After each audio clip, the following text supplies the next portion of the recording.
within the uh, within the total expenditure, sir, one feature which has marked India's growth story post the COVID, it is the capital expenditure which the public money with which we are building assets, meaning government's own expenditure to build assets, to build capital expenses, are the ones, capital expenditure is the one which has actually enabled us to come out of COVID, whilst many other countries in the world are doing very many different things. But yet, this one tested formula of depending on the multiplier which comes out of spending on public expenditure, spending on capital expenditure through public money, has actually yielded us such results that post-COVID, consistently we've maintained high growth rate, and we are the fastest growing in the world as a result of this very clear government's approach.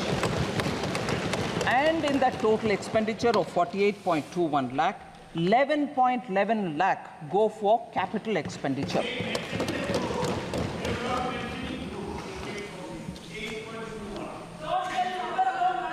Sir, budgeted capital expenditure is now almost 3.3 times the capital expenditure which was there in 2019-20, that is prior to COVID, sir. If you actually calculate the effective capital expenditure, that is the sum which is referred to when the budgeted capital outlay and the grants and aid for creation of capital assets which is given to the states, grants and aid go to the state's capital account, but it remains in the revenue account for us. But because it also creates capital in the state's name, if we were to calculate the effective capital expenditure, it is pegged at 15.02 lakh or above 18% over the RE of 23-24. So that is the impetus we are giving for growth to be sustainable and for us to retain the growth rate that we have been very clearly attributing for the hard work of the people of this country. I'm not getting into the details of the revenue expenditure because that is already in the budget documents. But more importantly, I get into talking about the allocations because I think a lot of members have said probably the allocations in the social sector has come down. I want to, by giving the data, I want to showcase to the ministers, to the honorable members, that the expenditure on the contrary has gone up in each one of them, and I'll show by how many. So agriculture and allied sector in 2013 and 14 had just 30 lakh crores, meaning 0.30 lakh crores, whereas now it is 1.52 lakh crores.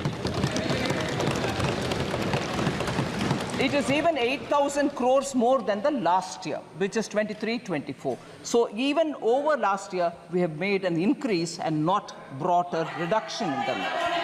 So education and employment and skilling is the next one, sir, in which 0.85 lakh crore is what was allotted for education, employment and skilling in 2013-14, whereas today it is 1.48 lakh crores, which is 23% more allocation even over the last year, 28,000 crores more than last year, which is 23% more allocation compared to even last year. In 10 years, 0.85 lakh crore to 1.48 lakh crores. Women and girls, 0.96 lakh crore in 13-14, it is 3.27 lakh crores. 41% more allocation or 96,000 crores more than the last year. Rural development, including infrastructure, sir, 0.87 lakh crore, and this year, that is 2013 and 14, whereas this year it is 2.66 lakh crores, which is 11.7% more allocation over the last year, 28,000 crores more than the last year. Urban development was only 0.12 lakh crores in 2013-14, whereas it is close to a lakh crore now, 7,000 crores more than last year. Health and social welfare, sir, 0.72 lakh crores in 2013-14. It is now 1.46 lakh crores, 3,000 crores more than the last year itself. So nowhere has the budget given lesser allocation than the previous year.